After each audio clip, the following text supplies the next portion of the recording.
आपका स्वागत है किस्से कविताएं में। आज सुनिए सादत हसन मंटो की मशहूर कहानी तमाशा। 2-3 रोज से तैयारे स्याह उठाबों की तरह पर फुलाए खामोश फिजा में मंडला रहे थे, जैसे वो किसी शिकार की जुस्तजू में हो। सुर्ख आंधियां वतन पवतन किसी आने वाली थूनी हादिसे का पैशाम ला रही थी। सुनसान बाजारों में मुसल्लह पुलिस की गश्त एक अजीब हयतनाक समा पेश कर रही थी। वो बाजार जो सुबह से कुछ अरसा पहले लोगों के हुजूम से पूर हुआ करते थे, अब किसी नामालूम तौस की वजह से सूने पड़े थे। शहर की फिजा पर एक पुरस्रार खामोशी मुसल्लत थी। भयानक टॉज राज कर रहा था। खालिद घर की खामोशी और पुरसुकून फिजा से सहमा हुआ अपने वालिद के करीब बैठा बातें कर रहा था। अब्बा, आप मुझे स्कूल क्यों नहीं जाने देते? बेटा, आज स्कूल में छुट्टी है। मास्टर साहिब ने तो हमें बताया ही नहीं। वो तो कल कह रहे थे कि जो लड़का आज स्कूल का काम खत्म करके अपनी कॉपी न दिखाएगा, उसे सख्त सजा दी जाएगी। वो इत्तिला देनी भूल गए होंगे। आपके दफ्तर में भी छुट्टी होगी? हाँ, हमारा दफ्तर भी आज बंद है। चलो, अच्छा हुआ। आज मैं आपसे कोई अच्छी सी कहानी सुनूंगा। ये बातें हो रही थी कि 3 तैयारे चीखते हुए उनके सर पर से गुजर गए। खालिद उनको देखकर बहुत तौफजदा हुआ। वो 3-4 रोज से इन तैयारों को बखौर देख रहा था, मगर किसी नतीजे पर न पहुंच सका था। वो हैरान था कि ये जहाज सारा दिन धूप में क्यों चक्कर लगाते रहते हैं। वो उनकी रोजाना नकलो हरकत से तंग आकर बोला, अब्बा, मुझे इन जहाजों से सख्त तौज मालूम हो रहा है। आप इनके चलाने वालों से कह दे कि वो हमारे घर पर से न गुजरा करें। खूब, कहीं पागल तो नहीं हो गए खालिद? अब्बा, ये जहाज बहुत खौफनाक है। आप नहीं जानते, ये किसी न किसी रोज हमारे घर पर गोला फेंक देंगे।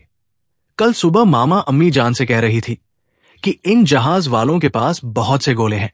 अगर उन्होंने इस किस्म की कोई शरारत की तो याद रखें, मेरे पास भी एक बंदूक है, वही जो आपने पिछली ईद पर मुझे दी थी।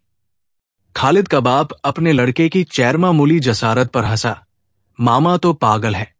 मैं उससे दरियाफ्त करूंगा कि वो घर में ऐसी बातें क्यों क्या करती है। इत्मीनान रखो, वो ऐसी बात हरगिज नहीं करेंगे। अपने वालिद से रुटस्त होकर खालिद अपने कमरे में चला गया और हवाई बंदूक निकालकर निशाना लगाने की मशक करने लगा, ताकि उस रोज जब हवाई जहाज वाले गोले फेंके तो उसका निशाना टता न जाए और वो पूरी तरह इंतजाम ले सके। काश इंतजाम का यही नन्हा जज्बा हर शख्स में तत्सीम हो जाए। उसी अरसे में जबकि एक नन्हा बच्चा अपने इंतजाम लेने की फिक्र में डूबा तरह तरह के मंसूबे बांध रहा था, घर के दूसरे हिस्से में खालिद का बाप अपनी बीवी के पास बैठा हुआ मामा को हिदायत कर रहा था कि वो आइंदा घर में इस किस्म की कोई बात ना करे जिससे खालिद को दहशत हो। मामा और बीवी को इसी किस्म की मजीद हिदायत देकर वो अभी बड़े दरवाजे से बाहर जा रहा था कि छादिम एक दहशतनाक नबर लाया कि शहर के लोग बादशाह के मना करने पर भी शाम के करीब एक आम जलसा करने वाले हैं और ये तवक्को की जाती है कि कोई न कोई वाकया जरूर पेश आकर रहेगा। खालिद का बाप ये नबर सुनकर बहुत तौफजदा हुआ। अब उसे यकीन हो गया कि फिजा में कैरमामूली सुकून, तैयारों की परवाज, बाजारों में मुसल्लह पुलिस की गश्त, लोगों के चेहरों पर उदासी का आलम और तूनी आंधियों की आमद किसी खौफनाक हादिसा का पेशचमा थे। वो हादिसा किस नौयत का होगा, ये खालिद के बाप की तरह किसी को भी मालूम न था, मगर फिर भी सारा शहर किसी नामालूम तौव में लिपटा हुआ था। बाहर जाने के ख्याल को मुलतवी करके खालिद का बाप अभी कपड़े तब्दील करने भी न पाया था कि तैयारों का शोर बुलंद हुआ। वो सहम गया। उसे ऐसा मालूम हुआ जैसे सैकड़ों इंसान हम आहंग आवाज में दर्द की शिद्दत से कराह रहे हैं। खालिद तैयारों का शोर और गुल सुनकर अपनी हवाई बंदूक संभालता हुआ कमरे से बाहर दौड़ा आया और उन्हें भौर से देखने लगा, ताकि वो जिस वक्त गोला फेंकने लगे तो वो अपनी हवाई बंदूक की मदद से उन्हें नीचे गिरा दे। उस वक्त 6 साल के बच्चे के चेहरे पर आहनी इरादा इस्तिकलाल के आसार नुमाया थे, जो कम हथीटत बंदूक का खिलौना हाथ में थामे एक जरी सिपाही को शर्मिंदा कर रहा था। मालूम होता था कि वो आज उस चीज को जो उसे अरसे से तौफसदा कर रही थी, मिटाने पर तुला हुआ है। खालिद के देखते देखते एक जहाज से कुछ चीज गिरी जो कागज के छोटे छोटे टुकड़ों के मुशाबे थी। गिरते ही ये टुकड़े हवा में पतंगों की तरह उड़ने लगे। इनमें से चंद खालिद के मकान की बालाई छत पर भी गिरे। खालिद भागा हुआ ऊपर गया और कागज उठा लाया। अब्बा जी, मामा सचमुच झूठ बक रही थी। जहाज वालों ने तो गोलों के बजाय ये कागज फेंके हैं। खालिद के बाप ने वो कागज लेकर पढ़ना शुरू किया तो रंग जर्द हो गया। होने वाले हादसे की तस्वीर अब उसे आया तौर पर नजर आने लगी। इस इश्तिहार में साफ लिखा था कि बादशाह किसी जलसा करने की इजाजत नहीं देता, और अगर उसकी मर्जी के खिलाफ कोई जलसा किया गया तो नताइज की जिम्मेदार खुद रियाया होगी। अपने वालिद को इश्तिहार पढ़ने के बाद इस कदर हैरानो परेशान देखकर खालिद ने घबराते हुए कहा, इस कागज में ये तो नहीं लिखा कि वो हमारे घर पर गोले फेंकेंगे। खालिद, उस वक्त तुम जाओ अपनी बंदूक के साथ खेलो। मगर इस पर लिखा क्या है? लिखा है कि आज शाम को एक तमाशा होगा। खालिद के बाप ने गुफ्तगू को मजीद तूल देने के तौफ से झूठ बोलते हुए कहा, तमाशा होगा? फिर तो हम भी चलेंगे ना। क्या कहा? क्या इस तमाशे में आप मुझे न ले चलेंगे? ले चलेंगे। अब जाओ जाकर खेलो। कहाँ खेलूं? बाजार में आप जाने नहीं देते। मामा मुझसे खेलती नहीं। मेरा हमजमात तुपैल भी तो आजकल यहां नहीं आता। अब मैं खेलूं तो किससे खेलूं? शाम के वक्त तमाशा देखने तो जरूर चलेंगे ना। किसी जवाब का इंतजार किए बगैर खालिद कमरे से बाहर चला गया और मुख्तलिफ कमरों में आवारा फिरता हुआ अपने वालिद की नशिस्त गाह में पहुंचा, जिसकी खिड़कियां बाजार की तरफ खुलती थी। खिड़की के करीब बैठकर वो बाजार की तरफ झांकने लगा। क्या देखता है कि बाजार में दुकानें तो बंद हैं, मगर आमदोरफ्त जारी है। लोग जलसे में शरीक होने के लिए जा रहे थे। वो सख्त हैरान था कि 2-3 रोज से दुकानें क्यों बंद रहती है। इस मसला के हल के लिए उसने अपने नन्हे दिमाग पर बहुतीर अजोर दिया, मगर कोई नतीजा बरामद न कर सका।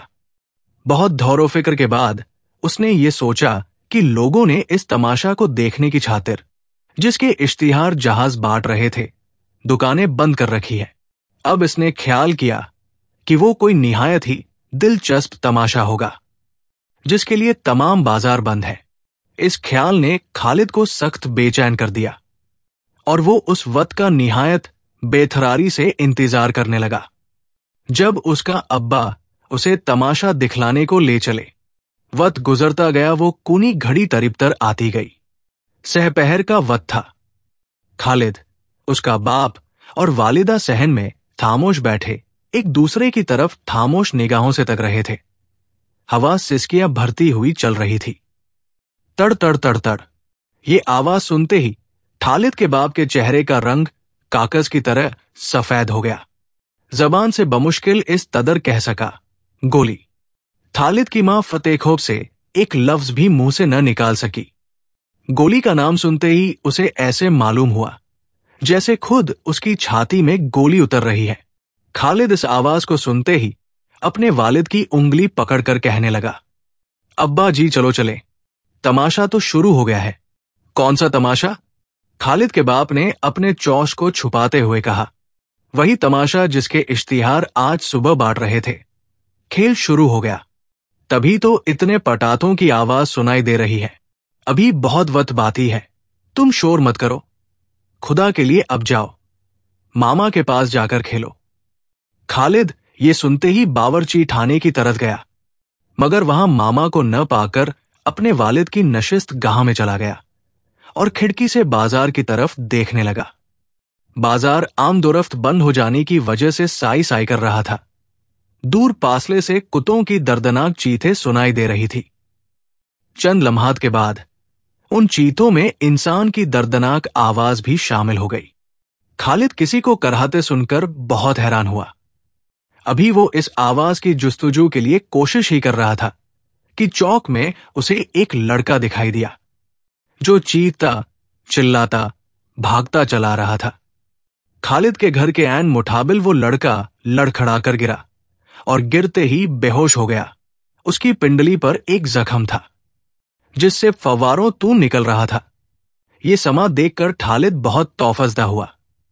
भागकर अपने वालिद के पास आया और कहने लगा, अब्बा अब्बा, बाजार में एक लड़का गिर पड़ा है, उसकी टांग से बहुत खून निकल रहा है। ये सुनते ही खालिद का बाप खिड़की की तरफ गया और देखा कि वाकई एक नौजवान लड़का बाजार में औंधे मुंह पड़ा है। बादशाह के चौफ से उसे जुर्रत न हुई कि उस लड़के को सड़क पर से उठाकर सामने वाली दुकान के पटरे पर लेटा दे। बेसाजुबग अफराद को उठाने के लिए हुकूमत के अरबा बहलोअद ने आहनी गाड़ियां मुहैया कर रखी है, मगर इस मासूम बच्चे की नाश जो उन्हीं की तेभे सितम का शिकार थी, वो नन्हा पौधा जो उन्हीं के हाथों मसला गया था, वो कोनपल जो खिलने से पहले उन्हीं की अता करदा बाद सुमुम से झुलस गई थी, किसी के दिल की राहत जो उन्हीं के जोरो इस्तिबदाद ने छीन ली थी, अब उन्हीं की तैयार करदा सड़क पर। आह, मौत भयानक है, मगर जुल्म इससे कहीं ज्यादा खौफनाक और भयानक है। अब्बा, इस लड़के को किसी ने पीटा है? खालिद का बाप इस बात में सर हिलाता हुआ कमरे से बाहर चला गया। जब खालिद अकेला कमरे में रह गया तो सोचने लगा कि इस लड़के को इतने बड़े जख्म से कितनी तकलीफ हुई होगी, जबकि एक दफा उसे तलम तराश की नोक चुभने से तमाम रात नींद न आई थी और उसका बाप और मां तमाम रात उसके सिरहाने बैठे रहे थे। इस ख्याल के आते ही उसे ऐसा मालूम होने लगा कि वो जख्म खुद उसकी पिंडली में है और उसमें शिद्दत का दर्द है। यकलत वो रोने लग गया। उसके रोने की आवाज सुनकर उसकी वालिदा दौड़ी आई और उसे गोद में लेकर पूछने लगी, मेरे बच्चे, रो क्यों रहे हो? अम्मी, उस लड़के को किसी ने मारा है, शरारत की होगी इसने। खालिद की वालिदा अपने थाविंद की जबानी जख्मी लड़के की दास्तान सुन चुकी थी, मगर स्कूल में तो शरारत करने पर छड़ी से सजा देते हैं, लहू तो नहीं निकालते। खालिद ने रोते हुए अपनी वालिदा से कहा, छड़ी जोर से लग गई होगी। तो फिर क्या इस लड़के का वालिद स्कूल में जाकर उस उस्ताद पर कभाना होगा जिसने इस लड़के को इस कदर मारा है? एक रोज जब मास्टर साहिब ने मेरे कान खींचकर सुरत कर दिए थे तो अब्बा जी ने हेडमास्टर के पास जाकर शिकायत की थी ना, इस लड़के का मास्टर बहुत बड़ा आदमी है, अल्लाह मियां से भी बड़ा नहीं, उनसे छोटा है, तो फिर वो अल्लाह मियां के पास शिकायत करेगा। खालिद, अब देर हो गई है, चलो सोए। अल्लाह मियां, मैं दुआ करता हूं कि तो उस मास्टर को जिसने इस लड़के को पीटा है अच्छी तरह सजा दे और इस छड़ी को छीन ले जिसके इस्तेमाल से खून निकल आता है। मैंने पहाड़े याद नहीं किए, इसलिए मुझे डर है कि कहीं वही छड़ी मेरे उस्ताद के हाथ न आ जाए। अगर तुमने मेरी बातें न मानी तो फिर मां भी तुमसे न बोलूंगा। सोते वक्त खालिद दिल में दुआ मांग रहा था। ऐसी और कहानियों के लिए आप किससे कविताएं पेज को, चैनल को लाइक, फॉलो व सब्सक्राइब करें प्लीज। कोई त्रुटि हो या सुधार की सलाह हो तो अवश्य दें। थैंक्स।